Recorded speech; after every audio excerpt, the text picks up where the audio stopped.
Hi everyone, welcome back to another video from Wake&Tech. Today in this video, I will be showing you step by step on how to add a Roblox gift card to your Roblox account so that you can redeem Robux or get premium membership.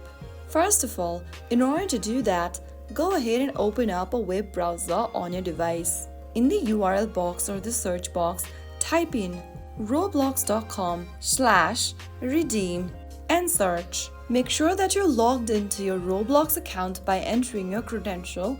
If you haven't, you will need to enter them in the login page. Soon after you're logged in, you'll end up in this home page of Redeem Roblox codes. In the text box where it says code, go ahead and enter the PIN code. You will find your PIN code if you scratch off the back of your Roblox gift card to reveal the PIN code and type it down carefully in the text box.